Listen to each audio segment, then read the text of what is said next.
രാജു, നമ്മുടെ പാഠപുസ്തകത്തിലെ സ്വതന്ത്ര ഇന്ത്യയുടെ വർത്തമാനം ഭയങ്കര രസകരമാണ്. ഒരുപാട് കാര്യങ്ങൾ പഠിക്കാനുണ്ടല്ലേ? അതേ രാധേ, ഒരുപാട് കാര്യങ്ങൾ. 1947 ഓഗസ്റ്റ് 15-ന് ബ്രിട്ടീഷുകാരിൽ നിന്ന് ഇന്ത്യയ്ക്ക് സ്വാതന്ത്ര്യം കിട്ടിയപ്പോൾ ഡൽഹിയിൽ വലിയ ആഘോഷമായിരുന്നെന്ന് വായിച്ചപ്പോൾ എനിക്ക് സന്തോഷം തോന്നി. പക്ഷേ ആ സന്തോഷത്തിന് ഒരു ദുഃഖത്തിന്റെ നിഴലുമുണ്ടായിരുന്നു, അല്ലേ? ശരിയാണ്. നമ്മുടെ രാജ്യം ഇന്ത്യ, പാകിസ്ഥാൻ എന്നിങ്ങനെ 2 രാജ്യങ്ങളായി വിഭജിക്കപ്പെട്ടല്ലോ. അതുകൊണ്ട് ആദ്യത്തെ സ്വാതന്ത്ര്യദിനം സന്തോഷവും സങ്കടവും നിറഞ്ഞതായിരുന്നു. ഈ വിഭജനത്തിന്റെ അതിർത്തിരേഖ വരയ്ക്കാൻ ചുമതലപ്പെടുത്തിയത് സിറിൽ റാഡ്ക്ലിഫ് എന്നൊരു വക്കീലിനെയായിരുന്നു. അദ്ദേഹത്തിന് ഇന്ത്യയെക്കുറിച്ച് മുൻധാരണയൊന്നുമില്ലായിരുന്നു പോലും. ബംഗാളും പഞ്ചാബും വിഭജിക്കപ്പെട്ട പ്രവിശ്യകളാണല്ലേ. വിഭജനത്തെ തുടർന്ന് ലക്ഷക്കണക്കിന് ആളുകൾക്ക് ഇന്ത്യയിൽ നിന്നും പാകിസ്ഥാനിലേക്കും തിരിച്ചും പോകേണ്ടി വന്നു. അവർ അഭയാർത്ഥികളായി. എത്ര കഷ്ടപ്പാടുകളാണ് അവരനുഭവിച്ചത്. എന്നിട്ടും ഹിന്ദു മുസ്ലിം ഐക്യത്തിനായി പ്രവർത്തിച്ച മഹാത്മാഗാന്ധിയെ 1948 ജനുവരി 30-ന് ഒരു വർഗീയവാദി വെടിവെച്ചു കൊന്നു.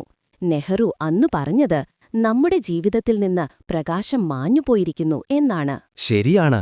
ഗാന്ധിജിയുടെ വേർപാടിനു ശേഷം നമ്മുടെ രാജ്യത്തിന് ഒരു ഭരണഘടന രൂപീകരിക്കേണ്ടത് അത്യാവശ്യമായിരുന്നു.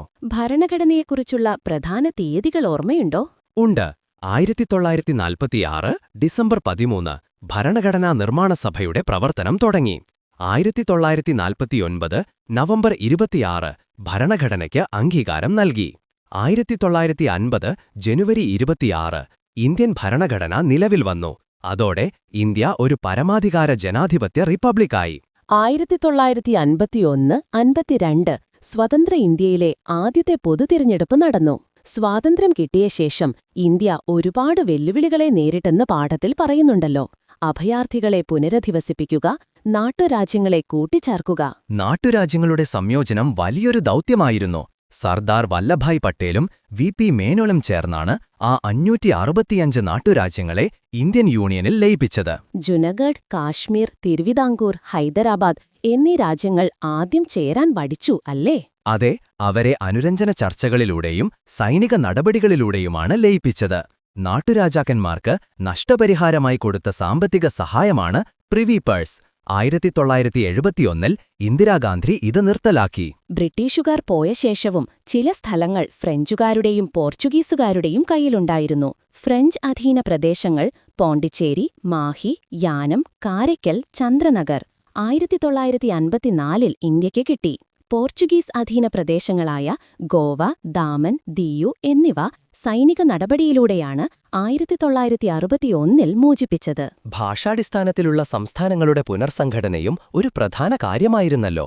തെലുങ്ക് സംസാരിക്കുന്നവർക്കു വേണ്ടി പോറ്റി ശ്രീരാമലു നിരാഹാരം കിടന്ന് മരിച്ചതിനെ തുടർന്ന് 1953 ഒക്ടോബർ 1-ന് ആന്ധ്രാ സംസ്ഥാനം നിലവിൽ വന്നു. തുടർന്ന് ജസ്റ്റിസ് ഫസൽ അലിയുടെ നേതൃത്വത്തിൽ ഒരു കമ്മീഷനെ സംസ്ഥാന പുനർസംഘടനാ കമ്മീഷൻ നിയമിച്ചു.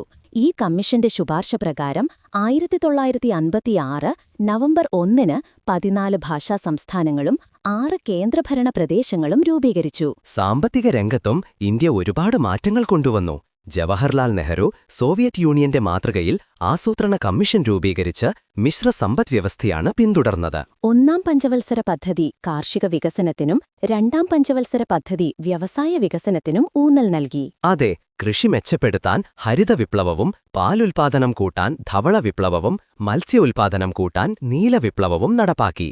1969 ഇന്ദിരാഗാന്ധി പ്രധാനമന്ത്രിയായിരുന്നപ്പോൾ 14 പ്രധാന ബാങ്കുകൾ ദേശസാത്കരിച്ചത് പാവപ്പെട്ടവർക്കും കർഷകർക്കും ലോൺ ലഭിക്കാൻ സഹായകമായി, അല്ലേ? തീർച്ചയായും. ഈ പാഠം വായിച്ചപ്പോൾ സ്വതന്ത്ര ഇന്ത്യ എത്ര വലിയ വെല്ലുവിളികളെയാണ് നേരിട്ടതെന്നും അതിനെ മറികടക്കാൻ നമ്മുടെ നേതാക്കൾ എത്ര കഠിനമായി പ്രയത്നിച്ചെന്നും മനസ്സിലായി. അതെ രാജു, ഈ സംഭാഷണം കാരണം എനിക്ക് പ്രധാന പോയിന്റുകളെല്ലാം എളുപ്പത്തിൽ ഓർമ്മിക്കാൻ കഴിയും. നന്ദി.